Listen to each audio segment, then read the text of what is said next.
منکر سے روکنا تو بے شک عبادت ہے اور بے شک نجات کا ذریعہ ہے، لیکن اس کا ایک طریقہ ہے، اس کا ایک طریقہ ہے۔ پہلی شرط تو یہ ہے کہ آپ کسی کو برائی کے ارادے سے دیکھیں مت، اور اگر دیکھ لیا اور نظر پڑ گئی آپ کی، تو آپ اس کو چھپائیں۔ اس کو میں عرض کر چکا ہوں، سونے والے کا صدر کھلا ہوا ہے، تو آپ اس کو جگائیں گے نہیں، تو اٹھیے آپ کا صدر کھلا ہوا ہے، نہیں، اس کو معلوم ہو جائے گا کہ آپ نے دیکھا ہے کہ نہیں، یہ طریقہ نہیں ہے، بلکہ آپ اس کے صدر کو اس طرح چھپائیں کہ اس کی صدر کی طرف آپ دوبارہ نہ دیکھیں، چھپا دیں اس کو۔ سوتے ہوئے آدمی کے صدر کو چھپانا یہ ایسا ہے جیسے جاگتے ہوئے آدمی کے گناہ کو چھپانا، کیسا ہے؟ جیسے سونے والے کے صدر کو چھپانا، جی چھپا دو اسی گناہ کو، کیونکہ اگر تم نے اس کے گناہ کا تذکرہ کیا تو تمہیں 2 گناہ ملیں گے۔ اگر تم اس کے گناہ کا تذکرہ کیا تو تمہیں 2 گناہ ملیں گے۔ ایک گناہ تو ملے گا مسلمان کی غیبت اور اس کو ذلیل کرنے کا، دوسرا گناہ ملے گا برائی کو پھیلانے کا،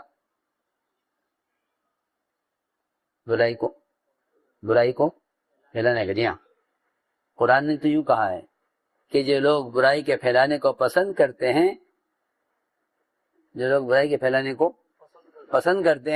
ان کے لیے ڈبل عذاب ہے، دنیا میں بھی عذاب، آخرت میں بھی عذاب۔ ہاں، ان کے لیے عذاب ڈبل ہے، جی ہاں۔ سنو، گناہ کرنے والوں کے لیے تو ایک عذاب ہے، منکرات کرنے والوں کے لیے تو ایک عذاب ہے، اور منکر کی خبر کرنے والوں کے لیے ڈبل عذاب ہے، کیونکہ یہ برائی کو پھیلا رہے ہیں، اس لیے فرمایا ان الذين يحبون ان تشيع الفاحشة في الذين آمنوا لهم عذاب علیم فی الدنیا والآخرہ، کہ جو برائی کو پھیلاتے ہیں ان کے لیے عذاب ہے، بڑا عذاب، دنیا میں بھی اور آخرت میں، دونوں جگہ عذاب، ان کے لیے دونوں جگہ عذاب، دنیا میں بھی اور آخرت میں بھی۔ اس لیے فرمایا کہ اگر تمہیں منکر نظر آ جائے تو تمہیں چاہیے کہ اس منکر کرنے والے کے منکر کی کسی کو خبر نہ کرو، اللہ تعالیٰ پھر تمہارے ذریعے سے اصلاح کریں گے، اور اگر تم نے خبر کی لوگوں کو تو اللہ تعالیٰ تمہیں اس ذمہ داری سے اور اس کام سے محروم کر دیں گے۔ ہاں سنو غور سے، اللہ ذمہ داری سے محروم کر دیں گے۔ ہاں، کیوں؟ اس لیے کہ وہ تو اپنے بندوں کے گناہوں کی معافی کا اعلان کر رہا، اور بندے بندوں کی پکڑ اور ان کی ذلت کا اعلان کر رہے ہیں۔ سنو، وہ تو اعلان کر رہا ستاری کا، اللہ کا اعلان کر رہا ہے ستاری کا، جی ہاں، کہ میں ستار ہوں اور میں اپنے ستار ہونے کی صفت کو قیامت میں ظاہر کروں گا، جی ہاں۔ اس ایک حدیث کی تحقیق کے لیے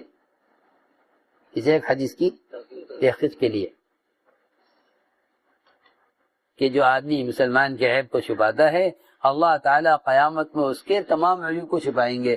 یہ تو ایک آدمی سے چھپا رہا ہے، ایک آدمی کا عیب، اللہ اس کے بدلے میں قیامت میں اس کے عیوب کو ساری مخلوق کے درمیان چھپائیں گے۔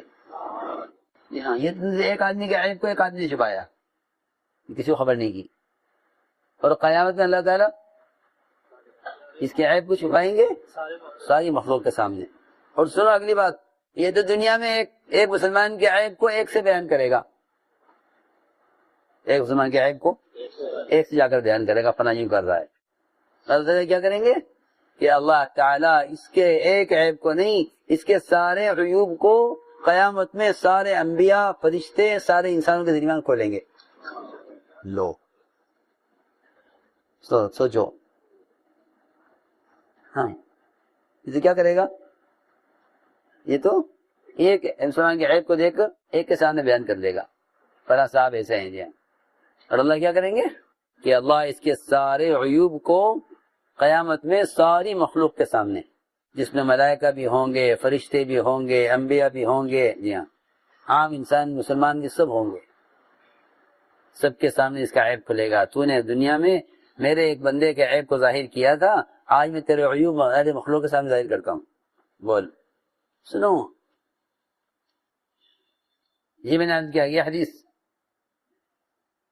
کہ جو آدمی دنیا میں کسی مسلمان کے عیب کو چھپاتا ہے، اللہ تعالیٰ اس کے تمام عیوب کو ساری مخلوق کے درمیان قیامت کے دن چھپائیں گے۔ اس حدیث کی تحقیق کے لیے 1 مہینے کا سفر کیا صحابی نے، سواری خریدی، کجاوا کسا، پھر سوار ہوئے، 1 مہینے کا سفر کیا ملک شام۔ معلوم ہوا وہاں ایک صحابی ہیں، انہیں یہ حدیث معلوم ہے، وہ یہ حدیث تھی، وہ یہ حدیث تھی جس کی تحقیق کے لیے گئے، وہ وہاں سے معلوم کر کے آئے۔ تو میں نے عرض کیا کہ منکر سے روکنا اچھی بات ہے، اس کا طریقہ کیا ہے، اس کا طریقہ کیا ہے؟ جی ہاں، یہ نہیں جس طرح چاہو روکو، جی ہاں، بلکہ اللہ تعالیٰ اصلاح کا کام ان سے لیتے ہیں جو مسلمان کے عیب کو چھپاتے ہیں، مسلمان کے عیب کو چھپاتے ہیں۔ جی ہاں، یہ اس کا ادب بتلایا ہے کہ منکر سے روکنے کا ادب یہ ہے، اور منکر سے روکنے کے لیے شرط یہ ہے کہ آپ منکر کرنے والے کے عیب کو تلاش مت کریں، عیب کو تلاش مت کریں۔ جی ہاں، میں کو ضرور بات کر رہا ہوں، پولیس والے جو ہوتے ہیں وہ جرائم تلاش کرتے ہیں، پولیس والے کیا کرتے ہیں؟ جرائم تلاش کرتے ہیں۔ جی ہاں، وہ یہ دیکھتے ہیں کہ کون کون برائی کر رہا ہے۔ میری بات دھیان سننی ہوگی بہت جا کر، ان کا کام یہ ہے کہ دیکھو کون غلط کر رہا ہے، دیکھو کون کیا کر رہا ہے۔ تو وہ لوگوں کو جرائم کی نظر سے دیکھتے ہیں، اس لیے کوئی ان کو اچھی نظر سے نہیں دیکھتا، پولیس والوں کو اچھی نظر سے نہیں دیکھتا۔ آپ دیکھ لیں، کوئی بھی ہو، پولیس والوں کو لوگ اچھی نظر سے نہیں دیکھتے۔ کیوں؟ اس لیے کہ وہ لوگوں کو پکڑ کی نظر سے دیکھ رہے ہیں، کون کیا کر رہا ہے، کون کیا کر رہا ہے۔ ہاں، نگرانی ہوتی ہے نا پولیس والوں کی، اس لیے کوئی پولیس والوں کو اچھی نظر سے نہیں دیکھے گا۔ ہاں، اس لیے کہ یہ لوگوں کو بری نظر سے دیکھ رہے ہیں تو لوگ انہیں اچھی نظر سے نہیں دیکھیں گے۔ اس لیے حکم دیا ہے کہ مومن کے بارے میں ہمیشہ اچھا گمان رکھو، مومن کے بارے میں ہمیشہ اچھا گمان رکھو، مومن کے بارے میں کہ مومن کے بارے میں ہمیشہ اچھا گمان رکھو، اور مومن کے عیب کی تلاش میں مت لگو۔ مومن کے عیب کو تلاش کرنا، مومن کے عیب کو تلاش کرنا اللہ کے نزدیک بڑا جرم ہے، کیونکہ ہمارا کام ہے بھلائیوں کا لین دین، کہ بھلائی لو بھلائی دو، ہر ایک کے اندر خیر تلاش کرو، ہر ایک کے اندر سنو، ہر ایک کے اندر خیر تلاش کرو۔ سنو، یوں کہیں یہ دعوت کا میدان جس میں کام کرنے والے چل رہے ہیں، کام کرنے والے چل رہے ہیں، تو یہ دعوت کا میدان یہ تو ایک چمن ہے۔ کیا ہے؟ چمن۔ جی ہاں، چمن ہوتا ہے نا، ایک چمن ہے۔ اس میں داخل ہونے والوں کی 2 قسمیں ہیں، داخل ہونے والوں کی 2 قسم۔ ایک قسم تو ہے شہد کی مکھی بن کر داخل ہونا۔ کیا بن کر؟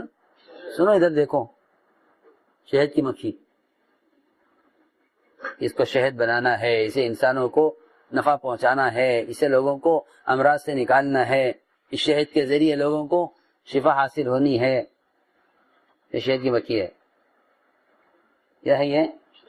جی ہاں، اس شہد کی مکھی کا پورے چمن میں صرف کام یہ ہے کہ یہ پھول اور پھل تلاش کرے، مجھے کہاں سے رس چوسنا ہے، کہاں سے رس لینا ہے۔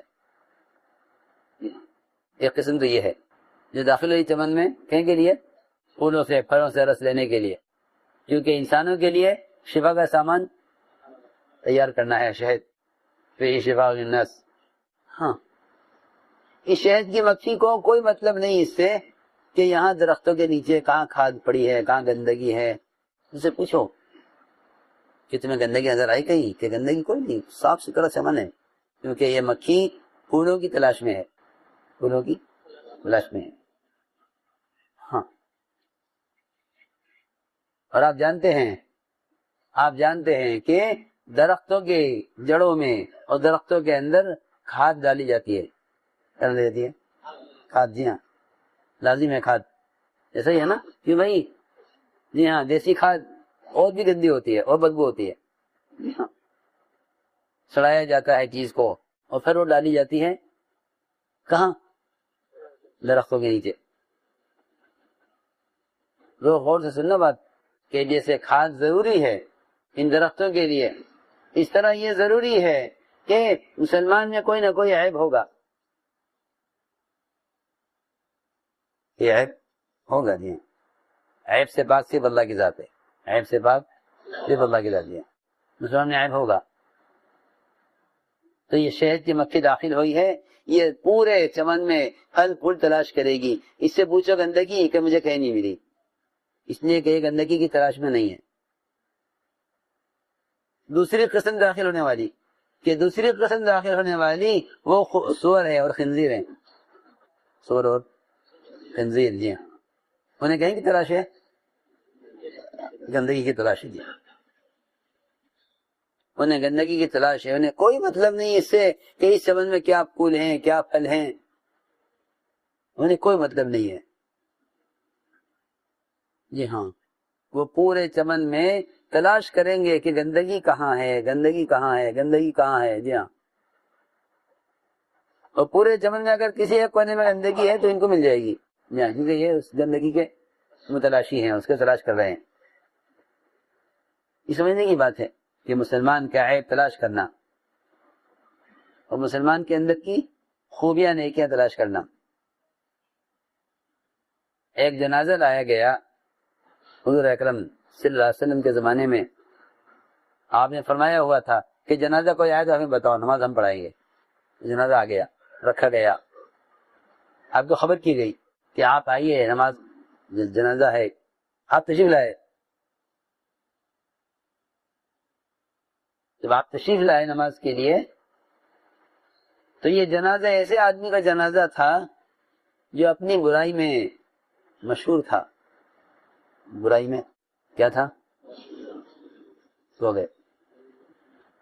برائی میں مشہور. ہاں جہاں لوگ جانتے تھے آدمی اچھا نہیں. سب کے درمیان مشہور تھا یہ آدمی. یہ آدمی اچھا نہیں ہے. آپ نماز کے لیے آئے تو عمر رضی اللہ تعالی عنہ نے آپ کو نماز پڑھانے سے روک دیا کہ آپ مت آئیے اس کے جنازے پر. آدمی اچھا نہیں ہے. اس سے کوئی اور نماز پڑھا کر دفن کر دے گا. آپ اس کے جنازے پر مت آئیے. آپ کو روک دیا حضرت عمر نے. حالانکہ عمر رضی اللہ تعالیٰ عنہ سب سے زیادہ منشا کو پہچاننے والے تھے. اس امت کے ملہم بھی ہیں. اللہ کی آپ نے فرمایا ہر امت میں ایک ملہم ہوتا ہے. میری امت کا ملہم عمر ہے کہ اللہ کی طرف سے اس کو صحیح بات اعلان کی جاتی ہے. جی ہاں ایسے آدمی کہ ساری امت کا ہر امت کا ایک ملہم ہوتا ہے. میری امت کا ملہم عمر ہے کہ اس کو صحیح بات الہام کی جاتی ہے. اس کی زبان پر صحیح بات جاری ہوتی ہے. سنو لیکن یہاں حضرت عمر سے یہ چوک ہوئی. حضرت عمر نے آپ کو نماز سے روکا تو آپ نے ہاں بھائی بیٹھو غور کرو اس آدمی کا کیا کیا جاوے. ہم پڑھائیں نہ پڑھائیں تمہاری کیا رائے ہے. تمہاری کیا رائے ہے. مسئلہ تقاضا یہ ہے کہ نہیں ان سے نہیں ملنا چاہیے. ان کے پاس نہیں آنا چاہیے. ان کی نماز ہمیں نہیں پڑھانی چاہیے. جی ہاں یہ ہماری پارٹی کے نہیں ہیں. یہ کون ہے کیا ہے کچھ نہیں. ہاں مشورہ نہیں کیا کہ بتاؤ بھائی ہمارے ایک رائے دے رہے ہیں اور ساتھی کی کیا رائے ہے. فلاں صاحب سے ملاقات کے لیے فلاں کے جنازے پر جانے کے لیے مشورہ کر لو. سنو جی ہاں مصلحت. حضرت تھانوی رحمۃ اللہ علیہ فرماتے تھے کہ مصالح تو پیسنے کی چیز ہے